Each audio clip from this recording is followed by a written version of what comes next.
देश की सबसे बड़ी अदालत सुप्रीम कोर्ट के ऐतिहासिक आदेश के बाद अयोध्या में भव्य राम मंदिर का निर्माण हुआ और 22 जनवरी को प्राण प्रतिष्ठा के साथ ही रामलला मंदिर में विराजमान हो गए।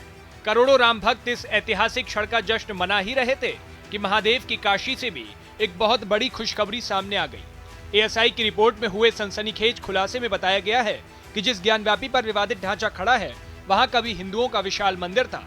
इस रिपोर्ट से जहां कट्टरपंथी मौलानाओं में हड़कंप है तो वहीं सीएम योगी की कही एक बात सच साबित होती नजर आई।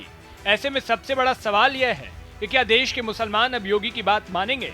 दरअसल ये बात तो पूरा देश जानता है कि मुगलों ने सबसे पहले भारत की संस्कृति और धर्म पर हमला किया और जहां जहां हिंदुओं के बड़े मंदिर थे उसे तोड़कर अपनी मस्जिद खड़ी कर दी, फिर वो चाहे अयोध्या मथुरा हो या फिर काशी हो। अयोध्या की कानूनी लड़ाई तो हिंदुओं ने जीत ली और वहां भव्य राम मंदिर भी बन गया, रामलला विराजमान भी हो गए, लेकिन मथुरा और काशी बाकी है। किनारों ने तेजी पकड़ ली है। दुर्भाग्य की बात तो ये है कि ये लड़ाई अपने ही देश के मुसलमानों से लड़नी पड़ रही है। भारत के होने के बावजूद मुगलों की बनाई इमारत के लिए भारत के लोगों से ही मुसलमान लड़ रहे हैं। उन्हें तो बड़ा दिल दिखाते हुए काशी और मथुरा पर दावा छोड़ देना चाहिए था, लेकिन उन्होंने हिंदुओं से लड़ाई लड़ने का रास्ता चुना और इस रास्ते में अयोध्या की लड़ाई तो कट्टरपंथी मुसलमान हार गए। अयोध्या के बाद अब सभी की नजरें काशी और मथुरा की लड़ाई पर टिकी हैं। काशी में तो कोर्ट के आदेश के बाद कुछ महीनों पहले ज्ञानवापी परिसर का एएसआई ने सर्वे किया था, जिसकी रिपोर्ट भी 25 जनवरी की देर रात आ गई। इस रिपोर्ट के आते ही कट्टरपंथी मौलानाओं में हड़कंप मच गया, क्योंकि एएसआई की इस रिपोर्ट में एक बार नहीं बल्कि कई बार यह जिक्र किया गया है कि ज्ञानवापी में जिस जगह पर विवादित ढांचा खड़ा है वहां कभी हिंदुओं का विशाल मंदिर हुआ करता था। मतलब एएसआई ये कह रहा है कि जो सेंट्रल चेंबर है उसके वहाँ पे एटलीस्ट एक चेंबर है उसके नॉर्थ में, साउथ में, ईस्ट में और वेस्ट में, और उसमें से जो रिमेन्स हैं 3 चेंबर्स के वो आज भी देखे जा सकते हैं नॉर्थ साइड में इस तथाकथित मस्जिद के, साउथ में और वेस्ट में, जो आज भी एग्जिस्ट करते हैं। पर जो बाकी रिमेन्स हैं वो इस समय नहीं असर्टेन हो पा रहे हैं क्योंकि वहाँ पे एक प्लेटफॉर्म स्टोन फ्लोरिंग की गई है। वो सेंट्रल चेंबर हुआ जहाँ जी, पे असर्टेन नहीं हो पा रहा। जी, ये सेंट्रल चेंबर और मेन चेंबर की बात हो रही है। सेंट्रल और मेन चेंबर में असर्टेन नहीं हो पा रहा, बाकी सब जगह पे असर्टेन हो पा रहा। जी जी ठीक है। मतलब ऐसा ये कह रहा है कि जो पश्चिमी दीवार है ये पश्चिमी दीवार एक हिंदू मंदिर का पार्ट है। पश्चिमी दीवार की फाइंडिंग खत्म हो गई है। अब जो नेक्स्ट फाइंडिंग है खंबे की फाइंडिंग है। ये खंबे जो पिलर्स जो खंबे मिले हैं वहाँ पे व्यास जी के तहखाने में और जो जितने तहखाने वहाँ पे जितने खंबे मिले हैं उस खंबे पे एएसआई की क्या फाइंडिंग मैं वो बता रहा हूँ। एएसआई की रिपोर्ट में बताया गया है कि ज्ञानवापी की कथित मस्जिद के अंदर दीवार पर त्रिशूल, भगवान गणेश की खंडित मूर्तियों के साथ दीवारों पर भगवान शिव के नाम भी लिखे हैं, जो चीख चीख कर कह रहे हैं कि जिस ज्ञानवापी में मुगलों ने कथित मस्जिद खड़ी कर दी वहाँ कभी हिंदुओं का मंदिर था। और यही बात खुद सीएम योगी ने भी कुछ महीने पहले कही थी, जब उन्होंने डंके की चोट पर एक इंटरव्यू में कहा था कि अगर हम ज्ञानवापी को मस्जिद कहेंगे तो विवाद होगा, हमें ज्ञानवापी ही बोल देना चाहिए। देखिए, अगर हम उसको मस्जिद कहेंगे तो फिर विवाद होगा, हमें ज्ञानवापी बोल देना चाहिए। वो ज्ञानवापी है और माननीय न्यायालय में गया है, माननीय न्यायालय स्वयं देख लें, अगर वहाँ साक्ष्य हैं, भौतिक साक्ष्य हैं, शास्त्रीय प्रमाण होंगे, अन्य पुरातात्विक प्रमाण भी होंगे, तो स्वाभाविक रूप से इस पे निर्णय होना चाहिए। और मैं अपील करूंगा मुस्लिम समाज से भी, देखिए हमें आज विकास के बारे में चर्चा करनी चाहिए।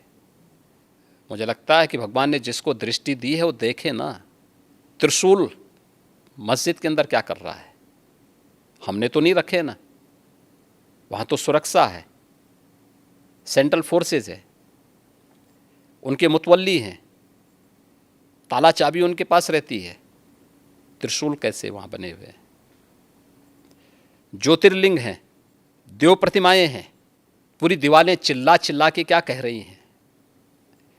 और उसके बाद भी हम जानबूझ करके, देखिए एक होता है कि जन्म से दिखाई नहीं देता है, हम मान सकते हैं कि दिव्यांग है, जन्मांध है, दृष्टिबाधित है, एक जानबूझ करके ढोंग करे।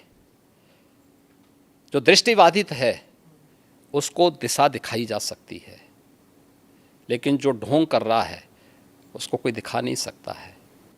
साल 2023 में दिए बयान में तो सीएम योगी ने मुसलमानों से अपील करते हुए यहाँ तक कहा था कि उनकी तरफ से प्रस्ताव आना चाहिए कि ऐतिहासिक गलती हुई है और हम उसका समाधान चाहते हैं। अगर वो यह पहल करते हैं तो हम जरूर विचार करेंगे। सीएम योगी ने इंटरव्यू में क्या कहा था, आप खुद सुनिए। आप ढोंगी किसे कह रहे हैं? मैं इसीलिए कह रहा हूं ना, जो उन प्रमाणों को नकार रहा है, उन प्रमाणों के बाद भी ये कहता है कि नहीं साहब, तो जबरदस्ती वाली बात करते हैं। देखिए, आप इतिहास में तोड़ मरोड़ कर सकते हैं, लेकिन उन ऐतिहासिक साक्ष्यों के साथ नहीं जो वहाँ की दीवारें चिल्ला चिल्ला के कहती हैं, और उन ऐतिहासिक साक्ष्यों को भी देखने की आवश्यकता है। और मुझे लगता है कि ये प्रस्ताव मुस्लिम समाज की तरफ से आना चाहिए कि साहब, ऐतिहासिक गलती हुई है और उस गलती के लिए हम चाहते हैं समाधान हो। आपने मुस्लिम समुदाय के साथ कोई देखिए, हमने अपनी तरफ से कोई पहल नहीं की है, वे पहल करना चाहेंगे तो जरूर विचार करेंगे। सीएम योगी के इस बयान के बाद तो अब एएसआई की सर्वे रिपोर्ट भी आ गई है, जो ये बात चीख चीख कर कह रही है कि मंदिर तोड़कर मुगलों ने ज्ञानवापी में कथित मस्जिद बनाई है। एएसआई की सर्वे रिपोर्ट के मुताबिक ज्ञानवापी की दीवारों पर कन्नड़, तेलुगु, देवनागरी और ग्रंथी भाषाओं में लेखनी मिली है। ज्ञानवापी में भगवान शिव के 3 नाम दीवारों पर लिखे मिले हैं। सभी खंबे भी गवाही दे रहे हैं कि वो पहले मंदिर का हिस्सा थे, उन्हें मॉडिफाई किया गया। ढांचे की पश्चिमी दीवार मंदिर की दीवार है, जो 5000 साल पहले की नागर शैली में बनी है। विवादित ढांचे की दीवार के नीचे 1000 साल पुराने अवशेष भी मिले हैं। रिपोर्ट में बताया गया है कि ढांचे से पहले मंदिर में बड़ा केंद्रीय कक्ष और उत्तर की ओर छोटा कक्ष था। रिपोर्ट में ज्ञानवापी परिसर के कुछ खंभों से हिंदू चिन्हों को मिटाने के भी प्रमाण मिले हैं। हनुमान जी, गणेश जी की खंडित मूर्तियां दीवार पर त्रिशूल की आकृति भी मिली है। ज्ञानवापी के तहखाने में भी हिंदू देवी देवताओं की मूर्तियां मिली हैं। ढांचे का गुम्बद 350 साल पुराना बताया गया है, जबकि परिसर में मिले हिंदू साक्ष्यों के मुताबिक ये हजारों साल पुराने हैं। ढांचे के निर्माण से जुड़े एक शिलापट पर लिखे समय को मिटाने की कोशिश भी की गई। एएसआई की रिपोर्ट के निष्कर्ष में यह बताया गया कि 2 सितंबर 1669 को मंदिर ढा दिया गया। एएसआई की सर्वे रिपोर्ट के बावजूद मुस्लिम पक्ष पीछे हटने को तैयार नहीं है। उसने कानूनी लड़ाई आगे बढ़ाने का ऐलान किया है, तो वहीं हिंदू पक्ष के वकील विष्णु शंकर जैन ने कहा कि 839 पेज की रिपोर्ट में वजू खाने को छोड़कर हर कोने का एक एक ब्यौरा एएसआई ने लिखा है, जिससे यह साफ हो गया कि मंदिर तोड़कर ज्ञानवापी का ढांचा बनाया गया था। इसलिए अब हिंदुओं को वहां पूजा पाठ की अनुमति मिलनी चाहिए। वकील विष्णु शंकर जैन ने बताया, ढांचे के भीतर वजू खाने में मिले शिवलिंग का भी एएसआई सर्वे होने के बाद साफ हो जाएगा कि वो फव्वारा नहीं बल्कि शिवलिंग ही है। आपको बता दें कि एएसआई ने 18 दिसंबर को सीलबंद लिफाफे में स्टडी रिपोर्ट सौंपी थी, जिस पर हिंदू पक्ष की ओर से निष्कर्ष सार्वजनिक करने की मांग की गई थी, लेकिन मुस्लिम पक्ष ने इस पर आपत्ति जताई थी। यह रिपोर्ट सार्वजनिक हो गई है, लेकिन 24 जनवरी को वाराणसी कोर्ट ने ही कहा कि सर्वे की कॉपियां हिंदू पक्ष और मुस्लिम पक्ष दोनों को दे दी जाएं, जिससे दोनों पक्ष 6 फरवरी तक अपनी आपत्ति दर्ज करवा सके। बहरहाल इस पूरी खबर पर आपकी क्या राय है, हमें कमेंट बॉक्स में जरूर बताएं।